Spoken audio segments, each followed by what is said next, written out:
Hey, everybody. My name is Misha Leibovich. I'm the CEO of Meograph. I'm just going to give you a couple-minute overview of what the company is and then turn it over to the team here who's done some awesome work throughout the semester in helping us figure out our transition from desktop to mobile, and also some of the business revenues and costs associated with that. So we're in the business of helping brands and publishers engage their consumers and their fans in creating multimedia content.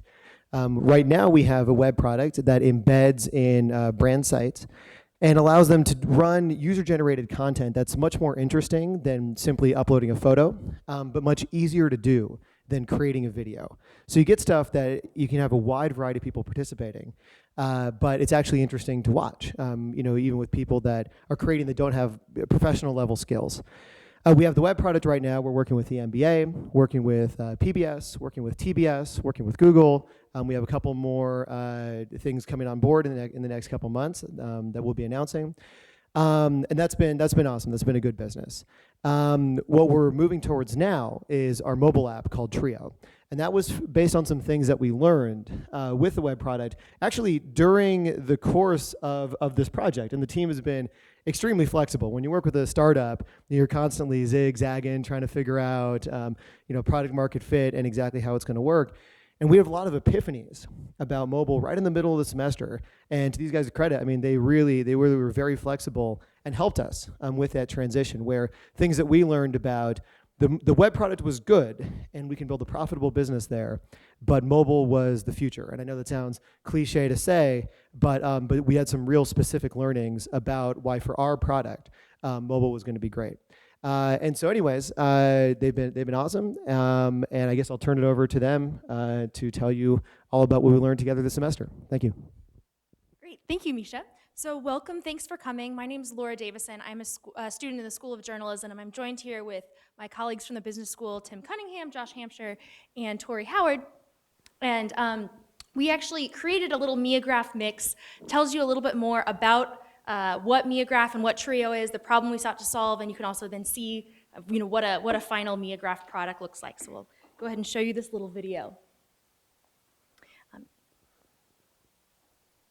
Meograph is a web tool that makes it easy for users to tell stories through video, images, and text. Users can tell their own stories, and brands can pay to license Meograph to empower fans to tell stories related to the brand. Take the NBA, for example. Users create their own mixes about their favorite teams and players. But Meograph has a problem. This tool doesn't work on mobile. So the Meograph team is creating a new app called Trio, where users can make shorter videos on the go. Trio videos are composed of 3 moments. They take less than 3 minutes to make and less than 30 seconds to consume. Trio won't be on the market until late summer, but the creator's plan is to grow a user base and then introduce brand-sponsored missions. These missions allow brands to directly engage users and give them inspiration to create Trio videos around certain topics. Brands can further engage users by selecting Trio videos to feature or by giving rewards to top video creators. Meograph's leadership presented us with challenges surrounding the launch of a new consumer app and figuring out the next steps for the legacy Meograph web platform. We'll now walk you through these challenges and our recommendations for the future.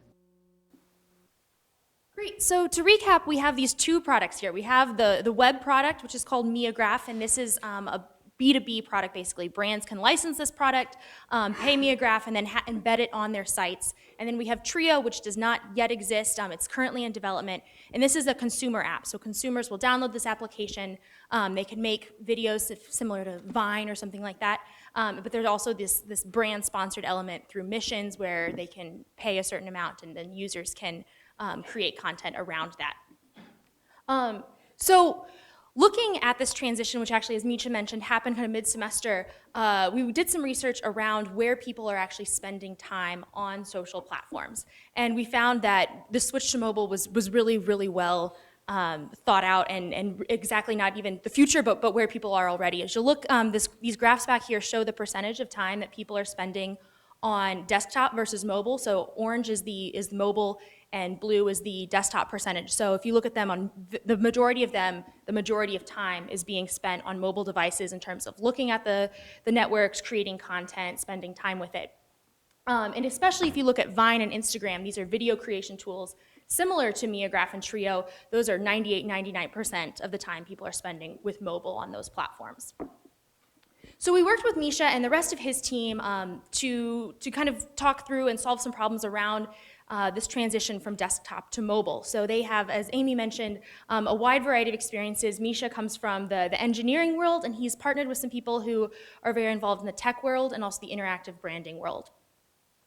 And we, with them, came up with 3 tasks that we solved. So the first was to figure out what the value of user engagement is worth. We know that it's worth something to brands.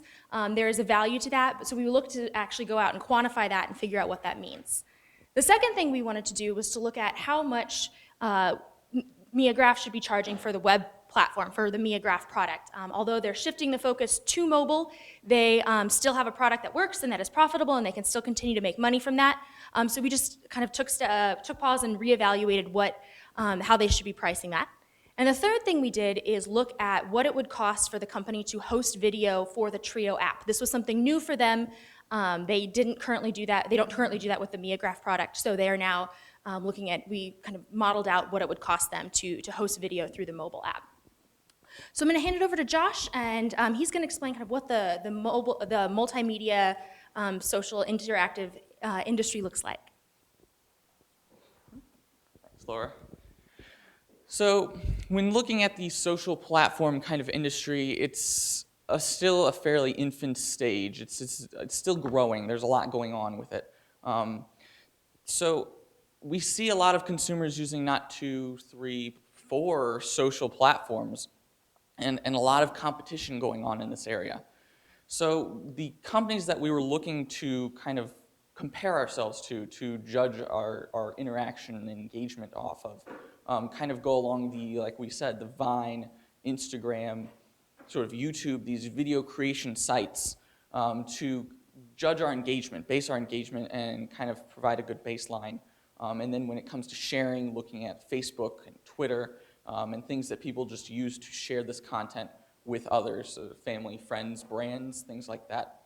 So we wanted to specifically look at how to value this branding and this engagement, but we were kind of puzzled at first how to do this. There are a couple different ways that people are valuing engagement. It's a very kind of vague question right now. There's not a specific answer that one person has come up with. What a lot of companies have done, they've looked at brand awareness, which is just the in general knowledge people have about the brand. They've looked at the brand engagement, which is where we decided to go, and the interaction of consumers and brands. And then they've also just looked at the word of mouth, or what people tell other people about brands, whether that kind of goes down the grapevine, if you will. So when looking at the 2 competing styles of engagement, you have 1- and 2-way broadcast. One way would be kind of the banner ads, the web kind of advertisements that you see on the side. This could also you could look at tweets as being kind of a one-way engagement normally. These have kind of in general not as great statistics, not as good comparables. They have lower conversion rates. They have kind of a low click-through rate. Although they may be inexpensive, they're not always the best. What we really wanted to focus on was the 2-way broadcast, or the kind of engagement between the brands and the consumers, as opposed to just broadcasting your message to a hopeful audience and hope that they understand where you're coming from and the engagement that you're trying to have with them. We see a lot of good things, the 20 to 40% increase in spending from engaged customers. It's just in general, less expensive route when you want to create content and share this content and have it with your consumers. So this is kind of the route we're taking, the brand engagement on a 2-way scenario. For a little bit more specific numbers, Tori's going to talk about the specific value of these engagements. Thanks, Josh. So what does this mean monetarily? Now, this is a hard task to set out to do. Because social media is so new, there's not many numbers, concrete numbers out there about this. So we used a lot of different sources and came up with kind of an answer to this question of what is real engagement worth. So when we started out, we looked at metrics such as monthly time on site per average user and creation time. So this is important because monthly time on site means these users are interested in using that platform. They're spending time on it, they're using the medium, and they're enjoying it. And creation time also, when we talk about creation time, we talk about how long does it take to send a tweet, type a tweet, probably 30 seconds. But once you get into Facebook, you gotta maybe add a picture to it. Instagram, you gotta work on all the filters, make sure everything's just right, make sure everything looks good, and you spend a lot more time on these sort of creation tools. Now, if you're spending a lot of time on the site and you're spending time creating posts for the site, you're engaged in these mediums. And if you were to interact with brands on these sites, you're a little more engaged in a Facebook or an Instagram rather as a Twitter, where you just look at the company's tweets. So when we look at Trio, we forecast them to be about in between this Instagram and Facebook range here for creation time and monthly time on site. Trio is planning on having about a 3-minute creation time, which gives users are interacting with them and really spending this creation time necessary to engage with the certain brands were they to have be answering these missions that these brands are calling them on. And then also with this, we see that creation time and monthly time on site create engagement. So we looked at ranking engagement on what we thought of these platforms was most engaging. Again, like I said on Twitter, usually scroll through, not as much engagement as something like an Instagram or a Vine. And again, when we look at Trio and we see what it has to offer and all the things it can bring to social media, we put them right in between this Instagram and this Vine area. We think it's going to be extremely engaging, and we think users are really going to enjoy interacting with brands on this site. Now, final question, what does this mean in dollars? So we did a lot of research, took a lot of different marketing studies and things from the businesses themselves, and found that, say, a Twitter follower is maybe worth $2.50 to a brand, but an Instagram follower is worth 10 times more than that. Now, Facebook, you kind of see here, is a huge outlier, and we understand this. And part of the reason is because Facebook is Facebook. And it's just such a wide, broad user base, and so many people are on it that it's just become the monster of social media. Now, this is a good thing because we see potential for these kind of numbers to happen in the future if Trio were to take on such a broad user base. And also, the reason that that's also very high is because we've found in our studies that people are usually pretty stingy about who they like as brands on Facebook. With friends, you can have hundreds of friends and it's fine. Twitter, you can have hundreds of followers and that's fine. But we found that people only like about 6 to 7 brand pages. So if you're liking one of those pages, that means you're extremely engaged in this brand, which is why that number is so high.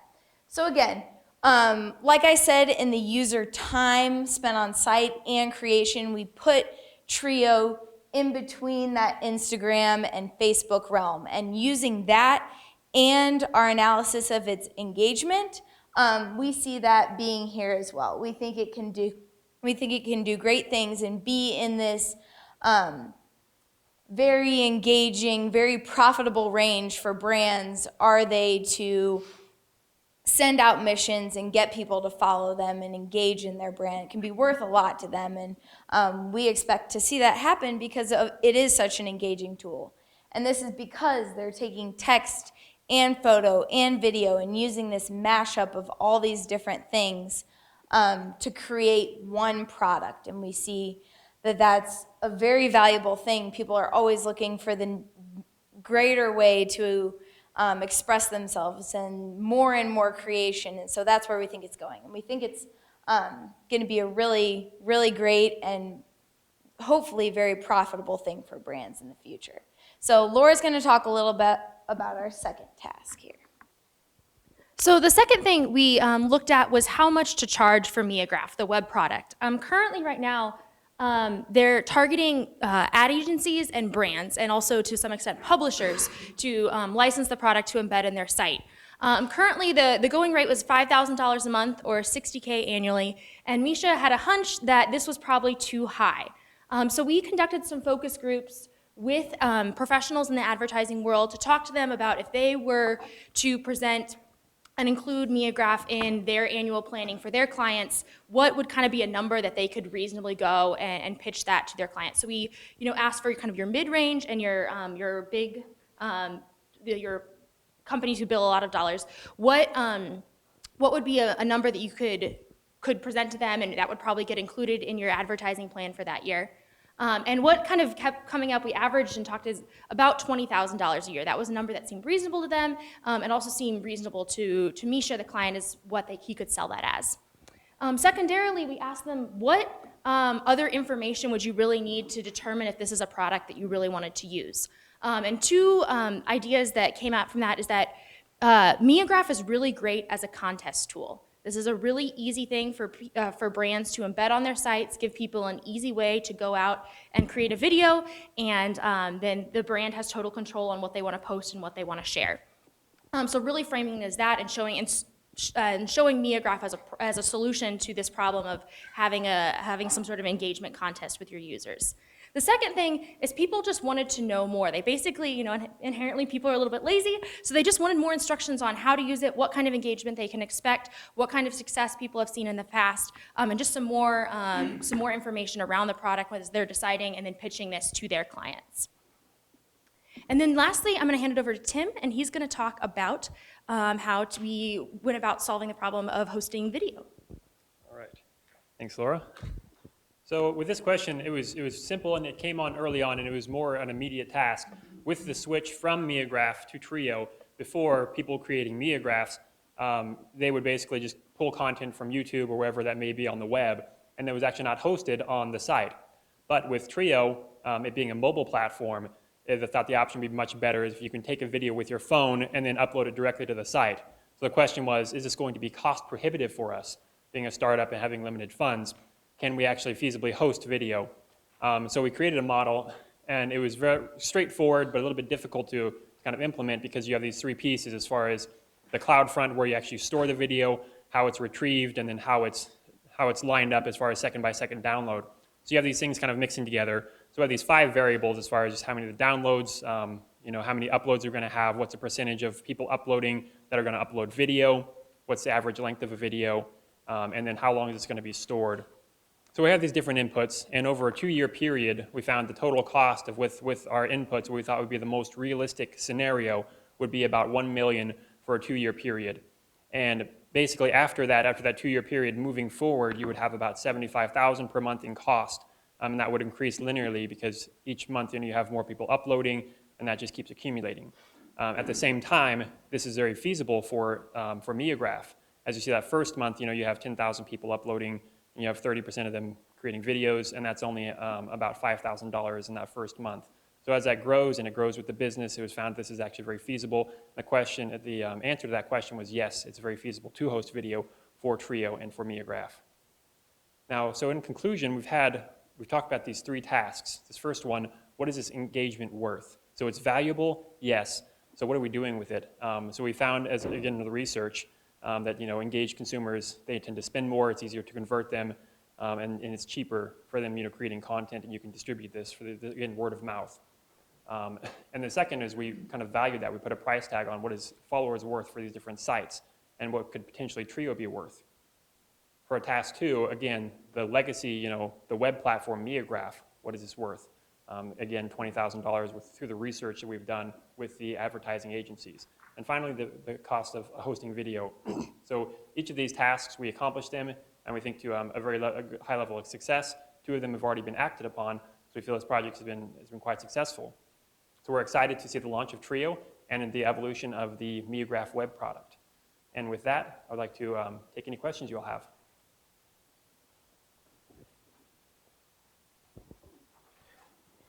I'll start. I'm wondering if you gave any consideration based on what you saw on mobile, which there have been lots of things written about that the world is going mobile, obviously, to sort of quote unquote indelicately killing, the desktop site and just going totally mobile. Yeah. So yeah, the future of Meograph, what it's going to look like is a little bit uncertain right now. All of the development efforts are focused on the mobile app, and they're just letting the desktop platform be as is. Misha has said in the future, if Trio takes off, the two Meograph might start to look exactly like Trio on the desktop, or potentially a little bit more integrate, kind of bring the two platforms together. You're right that Trio very well could kill off Meograph, and that's definitely not written out of the cards right now. Yeah, so I think that we are doing 100% of the development right now on the mobile app. The web product works, and we're selling it. Just really tactically as a business, we have the web product now, and we won't have the mobile product until August for even launch, and then until we can actually sell the brands at least a couple months further, maybe not even until the new year. So we're going with what we have right now, but the future is definitely with the mobile app.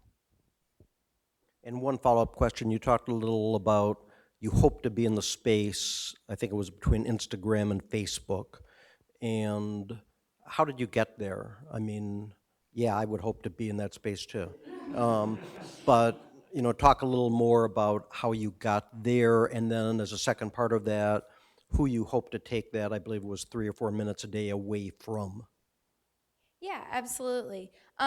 Well, we feel that that's where we fit best, just because of the engagement that it has to offer.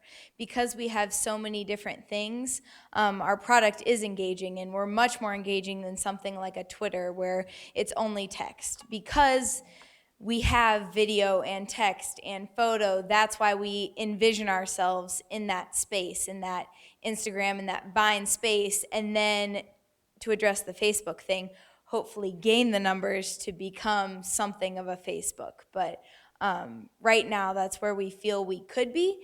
And Trio is going to develop a user base before they look at these brands. So that's going to be the first step, is developing that broad user base, because none of that happens until you have consumers. And so once that launches and once they have this user base, we think that brands can use it in that space, in that Instagram, in that Facebook space.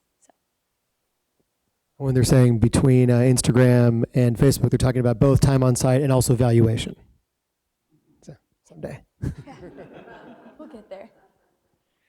Okay, I want to start out just to make sure I understand. So Meograph is a tool that you're selling to brands that brands are using to run contests and have people submit content back to them. And the app is to allow individual users to create that content more easily.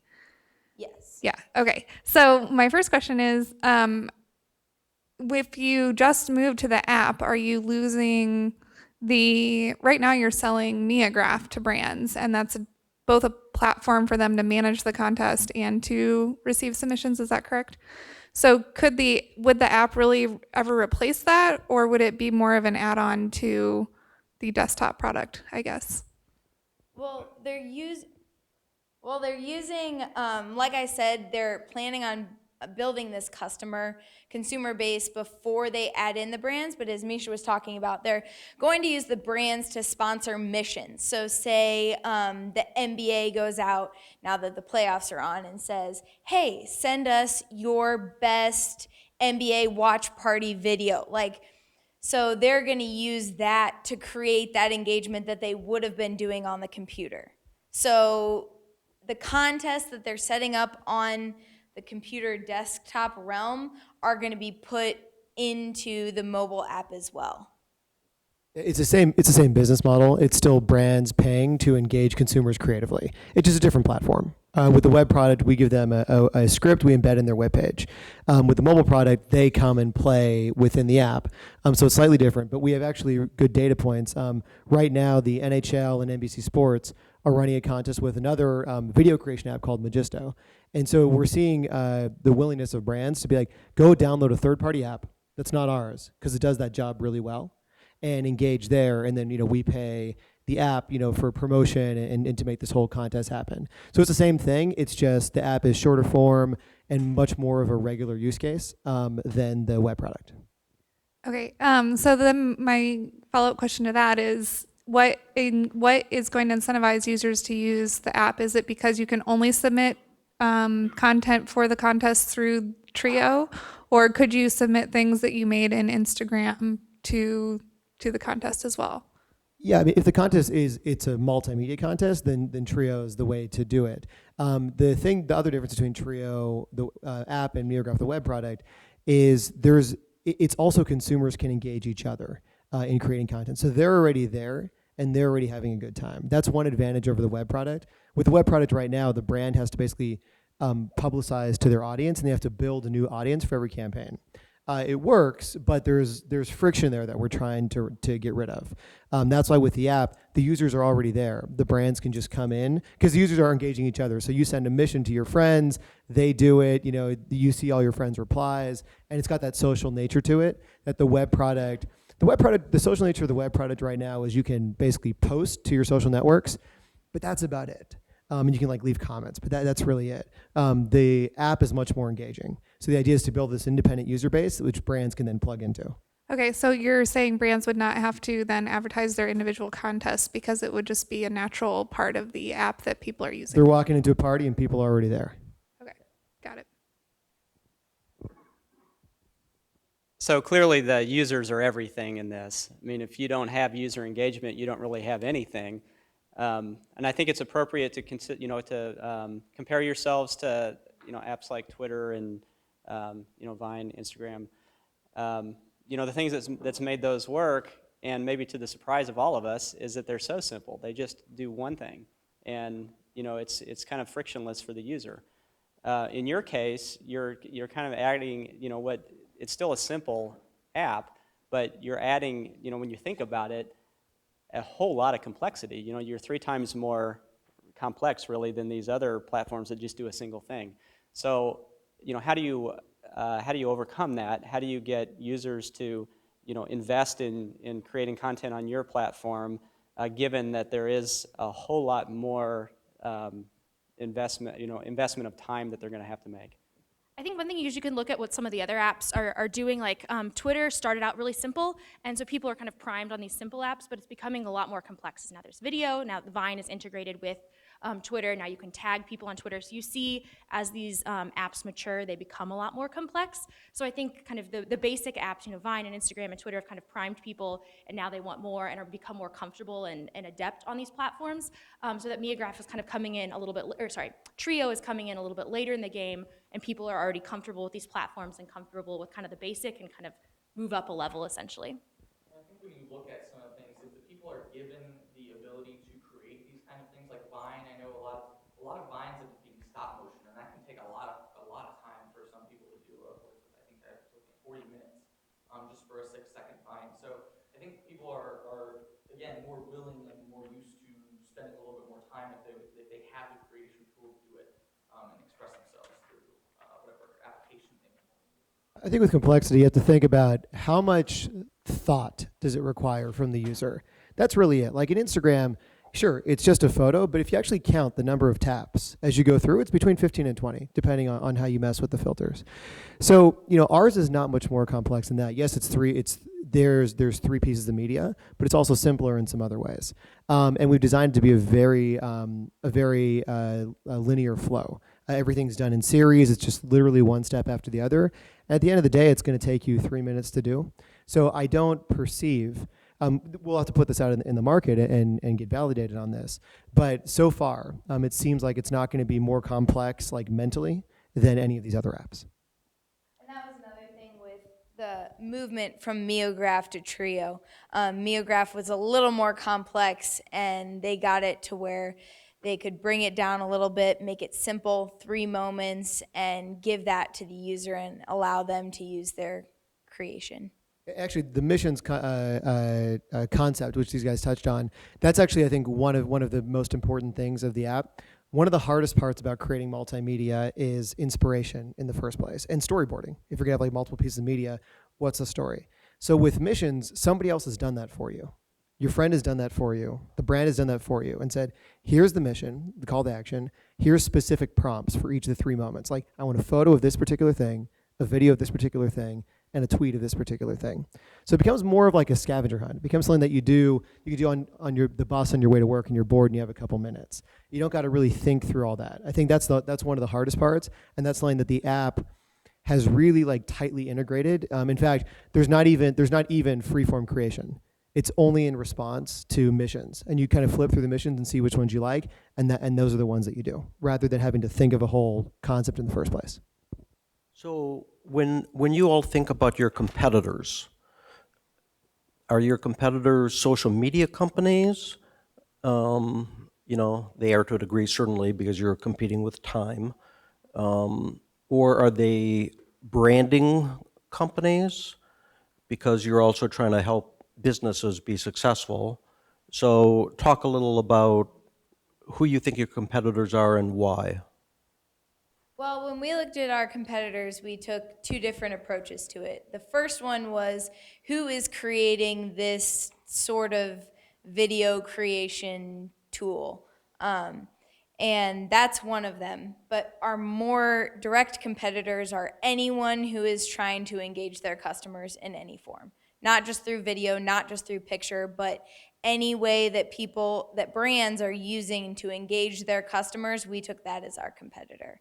So we tended to focus a little on the social media sites because of Trio and the launch of Trio, but overall, that's who we saw our competitors were for Meograph and Trio as a whole.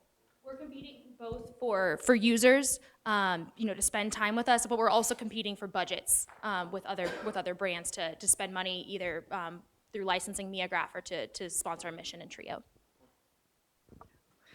I meant to say this earlier, but you guys are very ambitious with your valuing engagement. So that's impressive that you went to try and figure that out, because I think there's a lot of people trying to do that across the country right now. I did want to ask how you arrived at a flat number as the way to go with charging people for the use of Meograph or Trio, and if you consider, doing it on the amount of contests that they run or the amount of content that's created instead of just a flat fee every month. Yeah, so when I talk to people were a little bit uncomfortable with that, because if the contest suddenly got really popular, which is obviously their hope, then they might be charged way more than what they had originally budgeted for. Advertising agencies charge a little bit differently, depending on the client, depending whatever, but most of them, they plan kind of a year out in advance and set a budget. So having a really fixed flat number and they knew that's what it's gonna be, made them feel more comfortable. Yeah, and I think with the Trio app, I see 3 actual streams there. One is the annual, and annual rather than monthly, so it's not just kind of like this, okay, they're going to renew every month, they're kind of locked in for that time. So annual fee to be able to provide assets, moderate the content, and have some of their look and feel on top of it. Then there's if they want to have a mission and they want that promoted to the top of the list, because remember, they're competing, they're like with people's other friends' mission, with brands' other missions. That's more of a traditional kind of advertising model. Then that's an a la carte. And then there's something a little bit further where when brands put out contests, lots of times there's prizes and incentives to go along with it. So then we can fulfill that for the brand and then take a piece of that.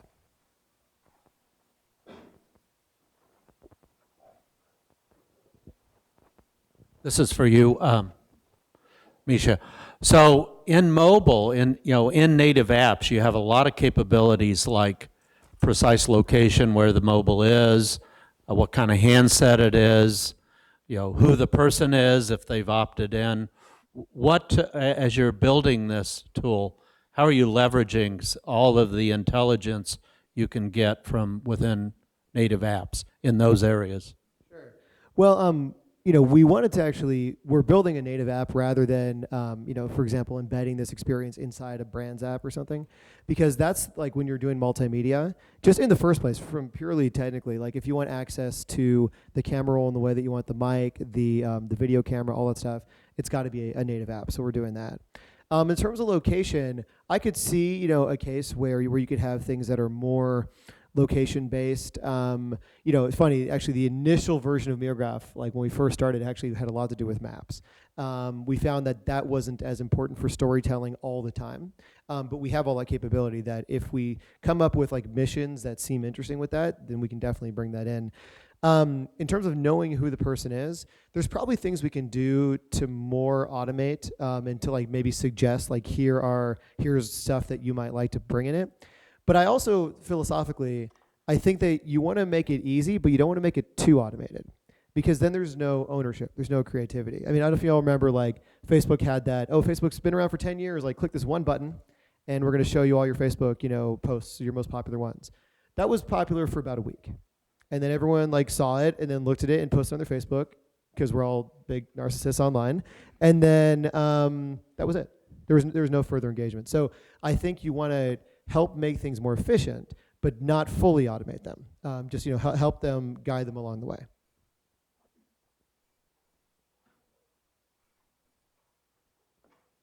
Any other questions? Stunned silence.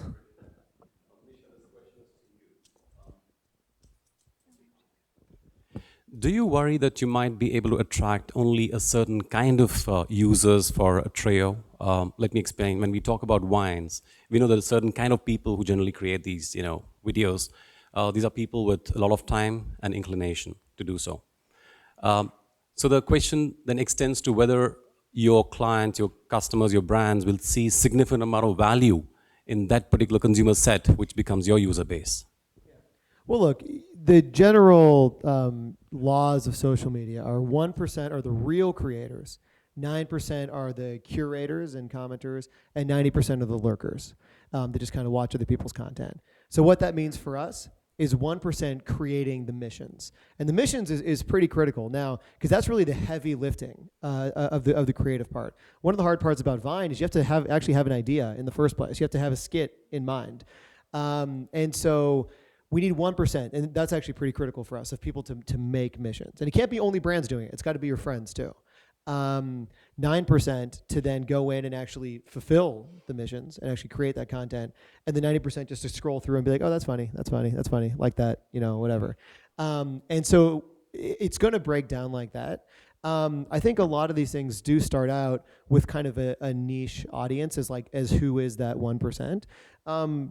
Name any social media site, it starts that way. But then as it gains a following, as more people you sort of are a lurker for a while, then you're like, okay, maybe I might actually create one. And then a little bit more, maybe I might actually like to create a mission now. So it goes more mainstream. But to start, we do need to find that 1% who's going to make the missions.